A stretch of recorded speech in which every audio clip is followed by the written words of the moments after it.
Next श्लोक जो हमें देखना है वो है प्रकोपित कफ की चिकित्सा। यस्टरडे हम लोगों ने प्रकोपित वात पित्त की चिकित्सा के बारे में स्टडी किया। हम देख रहे हैं दोष उपक्रमणीय अध्याय।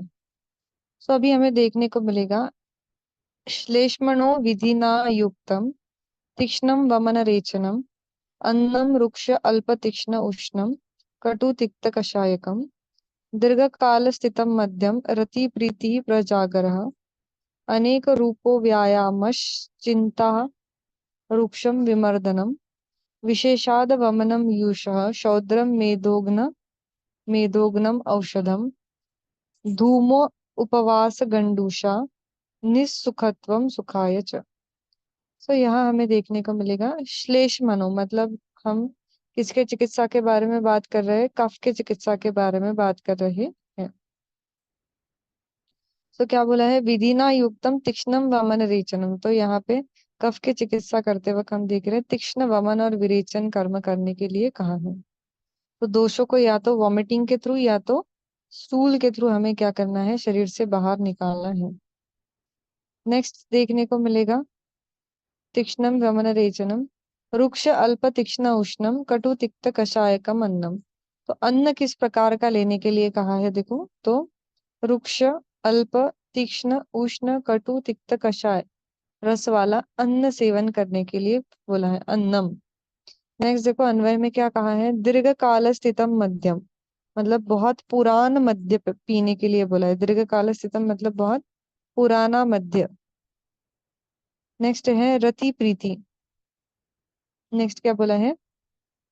रति प्रीति। रति क्रिया करने के लिए कहा है। मैथुन कर्म करने के लिए सजेस्ट किया है। प्रजागरम रात में जागने के लिए कहा है। अनेक रूप व्यायाम, ठीक है। तो डिफरेंट डिफरेंट टाइप्स के एक्सरसाइजेस करने के लिए कहा है। चिंता चिंता करने के लिए कहा है। नेक्स्ट हम देखते हैं रुक्षम। तो रुक्ष विमर्दनम तो रुक्ष पदार्थ से रुक्ष औषधियों से मर्दन करने के लिए सजेस्ट किया है। विशेषात वमनम यूषः शौद्रम मेदोनम औषधम धूम उपवास गंडुष निस्सुखत्वम च सुखाय। तो क्या देखने को मिलेगा हमें? तो स्पेशली वमन करने के लिए सजेस्ट किया है। क्या बोला है? स्पेशली वमन करने के लिए कहा है। और यूष मतलब जो भी सूप है, शौद्रम शहद है। नेक्स्ट है मेदोनम औषधम जो मेद का नाश करने वाले जो औषध है उसका सेवन करने के लिए बोला है। नेक्स्ट है धूम उपवास गंडुष। तो धूमपान करना, उपवास करना और गंडुष करने के लिए कहा है। निस्सुखत्वम च सुखाय। तो हम देखते हैं और दुख का अनुभव करने से क्या होगा? तो सुखाय। तो हमें दुख का अनुभव करने के लिए कहा है। सोएस क्या है? हमें कफ दोष की शांति हो सके, सुख प्राप्त हो, मतलब ये जो बढ़ा हुआ कफ है वो शांत हो जाए। नेक्स्ट कहा है देखो संसर्ग सन्निपात दोष की चिकित्सा। संसर्ग मतलब जब दो दोष इन्वॉल्व होंगे और सन्निपात जब तीनों दोष इन्वॉल्व होंगे तब क्या करना है? उपक्रमः पृथक दोषान् यो यो अयम उद्दिश्य कीर्तितः संसर्ग सन्निपातेषु तम यथास्वम विकल्पय। तो हमें देखने को मिलेगा यहाँ पे अन्वय देखो क्या कह रहे हैं? पृथक दोषान उद्देश्य अयम यह उपक्रम कीर्तितः। हम देख रहे हैं डिफरेंट डिफरेंट दोषों पर आधारित जो चिकित्सा है वो बताई गई है। तम संसर्ग सन्निपातेषु यथास्वम विकल्पय। तो उस चिकित्सा को संसर्ग और सन्निपात में स्व अनुसार कल्पना करके प्रयोग में लाए। ठीक है, तो आप देखो उनका कहना है अगर आपको लग रहा है वात के लक्षण ज्यादा है, पित्त के कम है, तो मेन वात की और फिर बाद में पित्त की चिकित्सा करो। ठीक है, तो जैसे हम लोग देखते हैं दोनों ड्रग्स को आपको कंबाइनली यूज करना है। दोनों तरीके के ट्रीटमेंट को आपको कंबाइनली यूज करना है दोषों के अकॉर्डिंग। तो ऋतु के अनुसार दोषों की चिकित्सा क्या कह रहे हैं? ग्रीष्मे प्रायो मरुत पित्ते वासंतम कफ मारुते मारुतो योग वाहित्वात कफ पित्ते तो शारद। देखो अभी मरुतः मरुतः यानी वात के लिए क्या बोला है? योग वाहित्वात मरुत पित्ते। प्रायः ग्रीष्मः कफ मारुते वासंतः कफ पित्ते शारदा। तो हम देखते हैं मरुत मतलब वात की योगवाही होने से वात पित्तज विकारों में क्या है, ग्रीष्मकालीन। और कफ वातज विकारों में हम देखते हैं वसंतकालीन। और कफ पित्त विकारों में शरदकालीन चिकित्सा उपक्रम करने के लिए सजेस्ट किया है। क्या कह रहे हैं, वात कैसा है, योगवाही है। तो वात के योगवाही होने के कारण हम देखते हैं हमें क्या करना है जब ग्रीष्म काल है, सॉरी, वात पित्तज विकार है, तो हमें ग्रीष्म की तरह ग्रीष्मकालीन आहार विहार जो भी औषधि है उसका सेवन करने के लिए बोला है। जब कफ और वातज विकार है तो हम देखते हैं वसंत ऋतु में जो जिस तरीके से उपचार करते हैं हम लोग कफग्न उस तरीके से करने के लिए बोला है। और जब हम देखते हैं कफ पित्त विकार है तब तब हमें शरद ऋतु में जैसी हम लोग ट्रीटमेंट करते हैं उस तरीके से करने के लिए कहा है। नेक्स्ट अभी देखने को मिलेगा दोषों की चिकित्सा में युक्ति। क्या कहा है, दोषों की चिकित्सा में युक्ति। चये एवं जयेत दोषम कुपितम त्वविरोधयन् सर्वकोपे बलीयासम शेष दोष विरोधतः। तो देखो क्या बोला है, चये एवं दोषम जयेत। तो संचय काल में ही हमें क्या करना है, दोषों को जीतना है। जयेत दोषम, ठीक है, दोषम जयेत, जयेत क्रियापद है वहां पे, सेंटेंस के एंड में लेना है आपको। नेक्स्ट है कुपितम अविरोधयन जयेत। तो और जो कुपित दोष जब कुपित होता है, प्रकुपित दोषों को शेष दोषों के साथ विरोध न करते हुए उसको उसका शमन करने के लिए कहा है। नेक्स्ट है सर्वकोपे बलियासम शेष दोष अविरोधयत। और क्या बोला है, सर्व दोष, सर्वकोपे, तो तीनों के तीनों दोष अगर प्रकोपित हो जाए तो जो सबसे बलवान होगा, बलियासम मतलब जो सबसे बलवान होगा उसे पहले ट्रीट करो, और शेष दोष अविरोध है, और फिर बाकी सारे दोषों को ट्रीट करो। ठीक है, इस तरीके से हमें जब संसर्ग और सन्निपात की जब बारी आती है ध्यान रखना जो दोष ज्यादा बलवान है, ठीक है, जिससे ज्यादा हानि हो सकती है उसे पहले ट्रीट करो। नेक्स्ट है देखो विशुद्ध चिकित्सा। विशुद्ध चिकित्सा किसे कहेंगे, तो प्रयोग शमयेद व्याधि एकम यो अन्यम उदीरयेत नासो विशुद्ध शुद्धस्तु शमयेद्यो न कोपयेत। तो क्या कह रहे हैं देखो यहाँ पे, यह प्रयोग एक व्याधिम शमयेत। तो जो प्रयोग एक व्याधि को शांत करे, अन्यम उदीरयेत और दूसरे को उत्पन्न करता है। मतलब जैसे हम देख रहे हैं हमने क्या किया, तो उष्ण तीक्ष्ण पदार्थ दिए, वात तो शांत हुआ लेकिन पित्त बढ़ गया। ठीक है, तो ऐसा नासो विशुद्ध असौ न विशुद्ध, तो ऐसा जो प्रयोग है, ऐसी औषध हम लोग बताएंगे कि वो शुद्ध नहीं है, ऐसा उपक्रम शुद्ध नहीं है। शुद्धस्तु शमयेद्यो न कोपय। जो शुद्ध चिकित्सा होती है उसमें हम देखते हैं जब हम एक दोष को कम कर रहे हैं, एक दोष को शांत कर रहे हैं, तो दूसरा दोष नहीं बढ़ना चाहिए।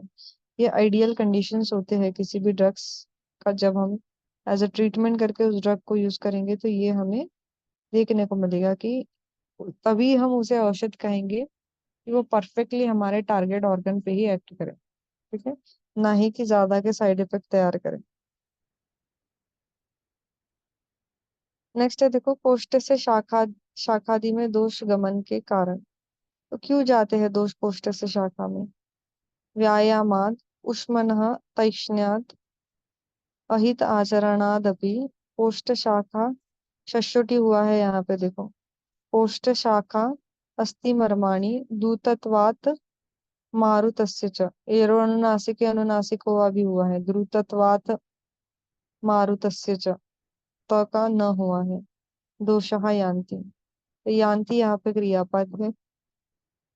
तो हम देखते हैं व्यायाम करने से, उष्णता से, उष्णतः तीक्ष्णता जठराग्नि की तीक्ष्णता से, अहित आचरण करने से, प्रॉपर आचरण न करने से, मारुतस्य द्रुतत्वात् एवं वायु के शीघ्रगामी होने से,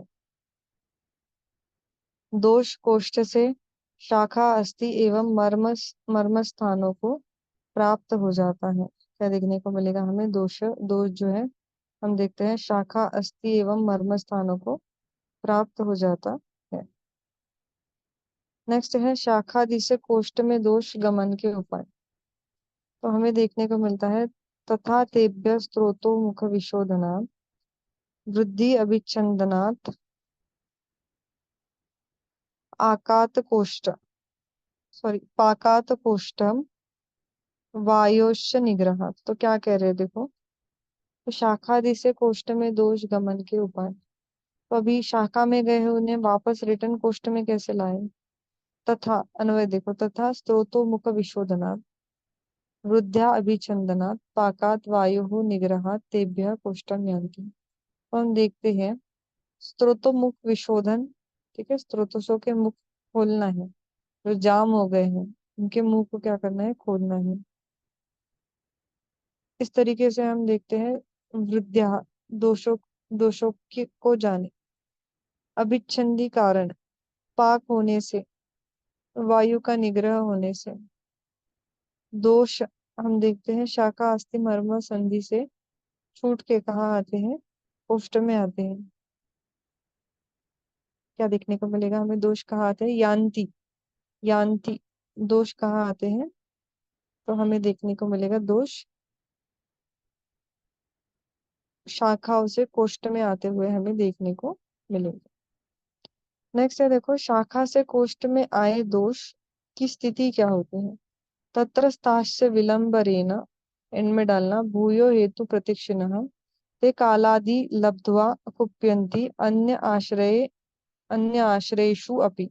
इको एनर्जी हुई है देखो, ऊ का वह हुआ है। तो क्या देखने को मिलेगा हमें यहाँ पे?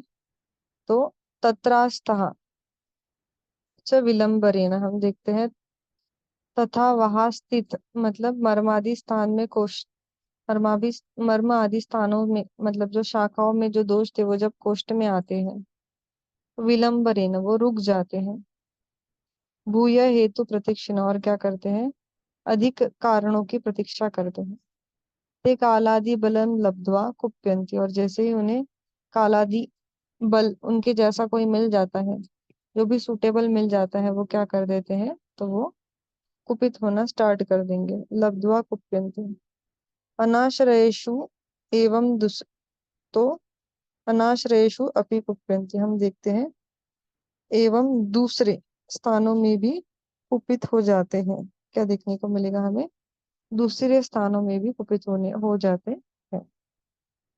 नेक्स्ट देखो, नेक्स्ट क्या देखने को मिलेगा हमें?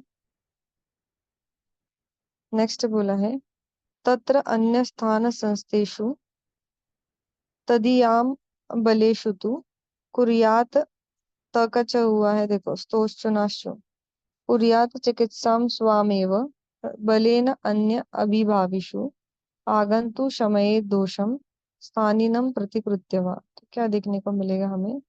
तो अपने स्थान में स्थित, ठीक है। अन्वय देखो, तत्र अन्यथा संस्थेषु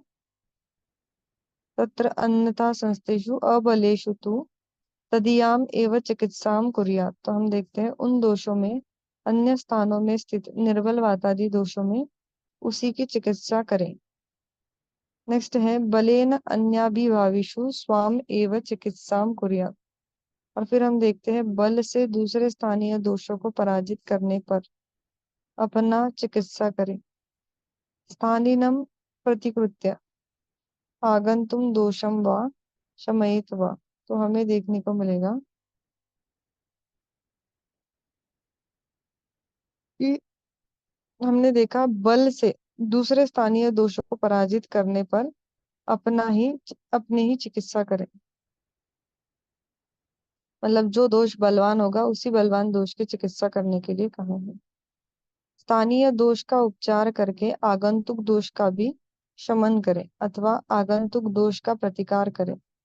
स्थानीय दोष का शमन करने के लिए सजेस्ट किया है शमयेत, कुर्यात, यहाँ पे क्रियापद में देखने को मिलेंगे। नेक्स्ट देखो क्या बोला है, तिर्यक दोष की चिकित्सा। तो प्रायः तिर्यक गता दोषः क्लेशयन्ति आतुरांश चिरम कुरियान्न, यरोनुनासिक हुआ है देखो, कुरियात न तेषु त्वरया देह अग्नि बलवित क्रियां समय तान प्रयोगेन सुखम वा कोष्ठमानयेत् ज्ञात्वा कोष्ठ प्रपन्नाश्च यथा सन्नं विनिर्हरेत्। तो क्या देखने को मिलेगा? तिर्यक गतः दोषः प्रायः आतुरान चिरम क्लेशयन्ति। तो तिरछे मार्ग में गए हुए दोष प्रायः हम देखते हैं रोगियों को लंबे समय तक पीड़ित करते हैं। अगर दोष तिर्यक गए हैं तो हम देखते हैं उन्हें वापस लाना थोड़ा डिफिकल्ट हो जाता है, पूरे शरीर में फैले हुए होते हैं क्योंकि वो देह अग्नि बलवित तेषु त्वरया क्रियाम न कुर्यात्। तो क्या बोला है? और देह अग्नि बल को जानने वाला तिर्यक गत उन दोषों में शीघ्रता से क्रिया जो है शीघ्रता से चिकित्सा न करे। प्रयोगेन तान शमयेत् सुखम व कुष्ठमानयेत्। ठीक है, और क्या क्या बोला है? तो शीघ्रता ना करे, ऐसे दोष को हम देखते हैं चिकित्सा करने के लिए शीघ्रता ना करें। विधि प्रयोग से सबसे पहले उन दोषों को शांत करें, या फिर हम देखते हैं सुखपूर्वक शांतता से कोष्ठ मानयेत् कोष्ठ में लाना है।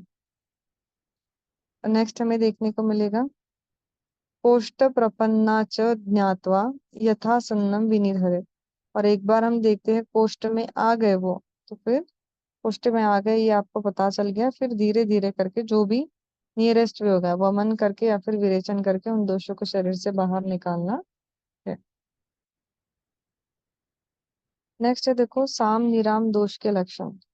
साम निराम दोषों के लक्षण में क्या देखने को मिलेगा? वेरी इंपॉर्टेंट श्लोक है। स्तोत्रोध बलभ्रंश गौरव अनिल मूढ़ता आलस्य अपक्ति निष्ठिव मलसंग अरुचि क्लमः लिंग मलानाम सामानाम निरामानाम विपर्यय। तो क्या देखने को मिलेगा? देखो हमें स्तोत्रोध बलभ्रंश गौरव अनिल मूढ़ता आलस्य अपक्ति निष्ठिव मलसंग अरुचि क्लमः सामानाम मलानाम लिंग। तो ये साम मल के लिंग हमें देखने को मिलेंगे। और निरामानाम विपर्यय, तो साम में क्या क्या देखने को मिलेगा? स्त्रोतोरोध मतलब स्त्रोतों का अवरोध होगा, वहां पे डिस्टरबेंसेस क्रिएट किए जाएंगे। नेक्स्ट हम देखते हैं बल भ्रंश, बल की हानि होगी। नेक्स्ट हम देखते हैं शरीर में भारीपन सा लगेगा। ठीक है, गौरवम। नेक्स्ट है अनिल मूढ़ता, और क्या देखने को मिलेगा हमें? वात का अवरोध होगा। नेक्स्ट है आलस्य, आलस्य मतलब हम देखेंगे शरीर में तंद्रा सा फील होगा। नेक्स्ट हम देखते हैं क्या देखने को मिलेगा? अपक्ति, अपक्ति में हम देखेंगे प्रॉपर डाइजेशन नहीं हो पाएगा। नेक्स्ट हम देखेंगे निष्ठि व बार बार थूक आने लगेंगी। मल संग, ठीक है, पेट साफ नहीं हो पाएगा, मल जमा होने लगेंगे। नेक्स्ट हम देखेंगे अरुचि, कुछ भी करने का मन नहीं होगा, क्लम बहुत थकान सी महसूस होगी। नेक्स्ट हमें देखने को मिलेगा ये सारे सामानाम मलानाम लिंगम, तो ये हम देखेंगे साम मल के लक्षण हमें देखने को मिलेंगे। और इसके अपोजिट निरामानाम विपर्यय, ठीक है, और निराम के लक्षण हम देखते हैं इसके अपोजिट हमें देखने को मिलेंगे। ओके, बाकी अभी हम नेक्स्ट लेक्चर में कंटिन्यू करते हैं।